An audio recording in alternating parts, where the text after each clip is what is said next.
Hi guys. So കുറച്ച് പേര് എന്നോട് എങ്ങനെ സ്ട്രീം ചെയ്യുന്നതെന്നൊക്കെ ചോദിച്ചു. പഠിപ്പിച്ചു തരാമോ, ട്യൂട്ടോറിയൽ ഇടാവോ എന്നൊക്കെ ചോദിച്ചു. അപ്പം ഞാൻ പറയും യൂട്യൂബിൽ നോക്കിയാൽ മതി പഠിക്കാൻ പറ്റുമെന്ന്.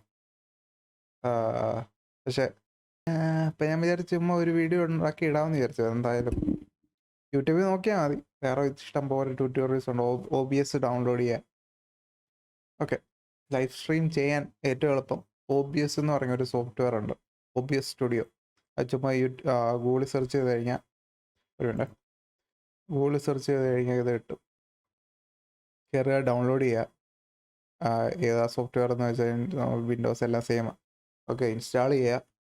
അതെങ്ങനെയാണെന്ന് പറഞ്ഞു തരേണ്ട ആവശ്യമില്ലല്ലോ. അത് ചെയ്ത് കഴിയുമ്പോൾ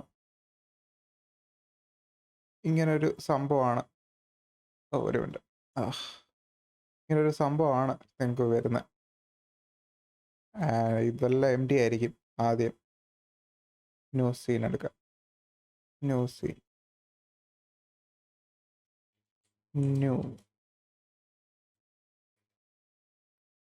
അപ്പം ആദ്യമായിട്ട് OBS തുറക്കുമ്പോൾ ഇങ്ങനെ ഒരു സംഭവമായിരിക്കും വരുന്നത്. ഈ സ്റ്റാറ്റ്സ് ഒന്നും കാണത്തില്ല, കുറച്ച് വ്യത്യാസമൊക്കെ കാണും. ഒരു മിനിറ്റ്, കാണാൻ പറ്റുന്നുണ്ടോ?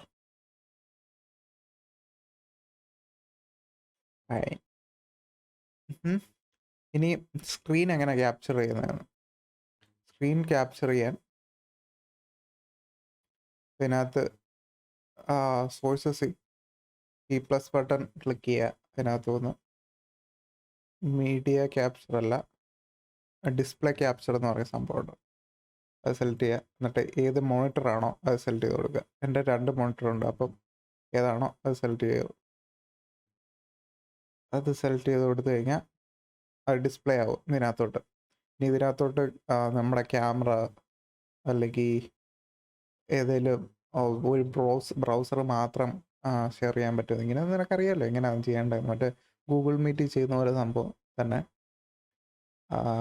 സംഭവം. പിന്നെ വീഡിയോ ക്യാപ്ചർ, ഇങ്ങനെയാണ് ക്യാമറ ആഡ് ചെയ്യാൻ. ഇപ്പം ഞാൻ ഓൾറെഡി ഒരു ക്യാമറ സെലക്ട് ചെയ്തിട്ടുണ്ട്, എൻ്റെ സെക്കൻഡറി ക്യാമറ. ഓക്കെ, ഇതാണ്. എന്നിട്ട് അത് നമുക്ക് റീസൈസ് ഒക്കെ ചെയ്യാൻ പറ്റും ചുമ്മാ. ഓക്കെ, ബേസിക്കലി അത്രേ ഉള്ളൂ. ഇത് സെറ്റായി കഴിയുമ്പം പിന്നെ ചെയ്യാമെന്ന് വെച്ച് കഴിഞ്ഞാൽ അറേഞ്ച് ചെയ്യുക പല പല രീതിയിൽ. ഇതൊക്കെ നമുക്ക് ഓരോ ഷേപ്പിലാക്കാൻ പറ്റും. ഇപ്പം ചെസ്സാണ് സ്ട്രീം ചെയ്യുന്നതെങ്കിൽ ഇപ്പം ചെസ്സാണ് സ്ട്രീം ചെയ്യുന്നെങ്കിൽ അതിൻ്റെ ബോർഡിൻ്റെ ഷേപ്പ് ആക്കാൻ പറ്റും. ആക്കാൻ വേണ്ടി ഇത് ആൾട്ട് ഞെക്കിയാൽ മതി. ആൾട്ട് ഞെക്കുമ്പം അത്രയും ഭാഗം ക്രോപ്പ് ചെയ്യാൻ പറ്റും. അങ്ങനെ ക്രോപ്പ് ചെയ്ത് നമുക്ക് കാണിക്കാൻ താല്പര്യമുള്ള ഏരിയ മാത്രം സെലക്ട് ചെയ്ത് കൊടുക്കുക. എന്നിട്ട് ഇത് ഡ്യൂപ്ലിക്കേറ്റ് ചെയ്തിട്ട് നമുക്ക് ഇത് വേറെ ഇതൊക്കെ സെലക്ട് ചെയ്യാം. അങ്ങനെ പല കാര്യങ്ങളും ചെയ്യാം. ഇത് ഡ്യൂപ്ലിക്കേറ്റ് ചെയ്യാൻ പറ്റും. ഒത്തിരി കാര്യങ്ങൾ ആഡ് ചെയ്യാൻ പറ്റും. ഒരു സെപ്പറേറ്റ് ഇൻപുട്ട് ഡിവൈസ് ഉണ്ടെങ്കിൽ, എന്തെങ്കിലും ഓഡിയോ ഡിവൈസ് ഉണ്ടെങ്കിൽ സെലക്ട് ചെയ്ത് കൊടുക്കാൻ പറ്റും. അങ്ങനെ പല സംഭവങ്ങളുണ്ട്. അതെല്ലാം ചെയ്ത് കഴിഞ്ഞാൽ ഇനി സ്ട്രീം ചെയ്യുന്നത് എങ്ങനെയാണ്. സ്ട്രീം ചെയ്യാൻ വേണ്ടി നമ്മുടെ യൂട്യൂബ് OBS-ആയിട്ട് കണക്ട് ചെയ്യണം.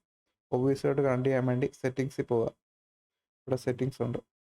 സെറ്റിങ്സ് എടുക്കുക, സ്ട്രീമിങ് എടുക്കുക. അതിനകത്തുനിന്ന് അക്കൗണ്ട് ഇപ്പം ഡിസ്കണക്ട് ചെയ്യുക. യൂട്യൂബ് സെലക്ട് ചെയ്യുക.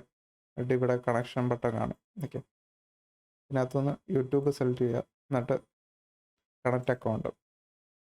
എന്നിട്ട് നിങ്ങളുടെ ബ്രൗസറിൽ പോയിട്ട് അക്കൗണ്ട് സെലക്ട് ചെയ്ത് കൊടുത്താൽ മതി. ഇവിടെ കണക്റ്റഡ് ആയിട്ട് കാണിക്കും. ഓക്കെ, അപ്ലൈ കൊടുക്കുക.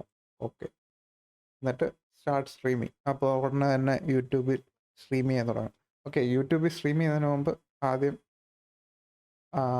ലൈവ് ഓപ്ഷൻ സെലക്ട് ചെയ്ത് കൊടുക്കണം. യൂട്യൂബിൽ എനിക്ക് തോന്നിയിട്ട് 24 മണിക്കൂർ എടുക്കും അത് എനേബിൾ ആകാൻ. ലൈവ് ഓപ്ഷൻ സാധാരണ അത് അപ്രൂവ്ഡ് ആയി കഴിയുമ്പോൾ യൂട്യൂബ് പിന്നെ ലൈവ് ചെയ്യാനുള്ള എബിലിറ്റി അപ്രൂവ് ആയി കഴിഞ്ഞാൽ പിന്നെ നിങ്ങൾക്ക് ലൈവ് ചെയ്യാൻ പറ്റും. അല്ലെങ്കിൽ ഇതിനകത്ത് തന്നെ റെക്കോർഡിംഗ് ഉണ്ട്. റെക്കോർഡ് ചെയ്തിട്ട് പിന്നെ യൂട്യൂബിൽ എഡിറ്റ് ചെയ്ത് ഇടാൻ പറ്റും. പിന്നെന്താ വേറെ എന്നാ അറിയണ്ടേ? ഇതിനകത്ത് പല പല സ്ക്രീൻ ഉണ്ടാക്കാൻ പറ്റും. ഇപ്പം നിങ്ങൾക്ക് ക്യാമറ മാത്രം മതി, അല്ലെങ്കിൽ ഡിസ്പ്ലേ മാത്രം കാണണം. അപ്പോൾ അത് മാത്രം ആഡ് ചെയ്യാൻ പറ്റും. അങ്ങനെ പല, എന്നിട്ട് ഇതിനകത്ത് നിന്ന് ഇങ്ങനെ സ്വിച്ച് ചെയ്യാൻ പറ്റും. That's it basically. ഫൈൻ. ഇപ്പം എന്നെ 2 എണ്ണമായിട്ട് കാണുമ്പോൾ എന്തോ പോലെ. 2 ഞാൻ. ഫൈൻ. വേറെ ഒന്നുമില്ല. അപ്പം ശരി. ഇച്ചിരി കൺഫ്യൂസ്ഡ് ആണെങ്കിൽ ഞാൻ പറഞ്ഞു, ഇച്ചിരി കൺഫ്യൂസ്ഡ് ആണെങ്കിൽ chess.com ഇല്ലേ, അവർ ഒഫീഷ്യലായിട്ട് ഒരു ഹൗ ടു സ്ട്രീം എന്ന് പറഞ്ഞുകൊണ്ട് ഇട്ടിട്ടുണ്ട്. How to stream chess videos എന്ന് പറഞ്ഞിട്ടിട്ടുണ്ട്. ഗൂഗിളിൽ യൂട്യൂബിൽ സെർച്ച് ചെയ്യാൻ കിട്ടും. അത് കാണുക, അതിൽ നിന്ന് പിന്നെ പഠിച്ചോളൂ. പിന്നെ കുറേ OBS എന്ന് പറയുന്ന വലിയ സോഫ്റ്റ്വെയറാണ്. അതിനകത്ത് ഒത്തിരി കാര്യങ്ങൾ ആഡ് ചെയ്യാൻ പറ്റും. കുറേ പ്ലഗിൻസ് ഉണ്ട്. അതല്ലാതെ OBS സ്ട്രീം ലാബ്സ് എന്ന് പറയുന്ന വേറൊരു സോഫ്റ്റ്വെയർ ഉണ്ട്. അതാണ് ഞാനിപ്പം യൂസ് ചെയ്യുന്നത്. അതിനകത്ത് കുറച്ചുകൂടെ അഡീഷണൽ സംഭവങ്ങളുണ്ട്. സെയിം സോഫ്റ്റ്വെയർ ആണ്, 2 ഓപ്പൺ സോഴ്സാണ്. ഇത്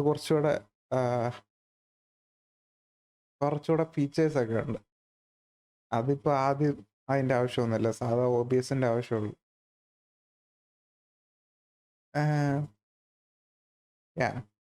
അത് പഠിക്കണമെങ്കിൽ ഒന്നുമില്ല, വേറൊരു യൂട്യൂബ് വീഡിയോകളെ കണ്ടാൽ മതി. സ്ട്രീം ലാബ്സ് എന്ന് തോന്നുന്നു. സെയിം സംഭവം, സെയിം സെറ്റപ്പ് തന്നെ ഇങ്ങോട്ട് ഇമ്പോർട്ട് ചെയ്യാൻ പറ്റും. നിങ്ങളുടെ OBS സെറ്റപ്പ് എടുത്ത് ഇതിനകത്തോട്ട് ഇമ്പോർട്ട് ചെയ്യാൻ പറ്റും. ചുമ്മാ ബ്രൗസർ മാറുന്ന പോലെ, അത്രേ ഉള്ളൂ. ഇത്രയൊക്കെ ഉള്ളൂ എനിക്ക് പറയാം. ശരി.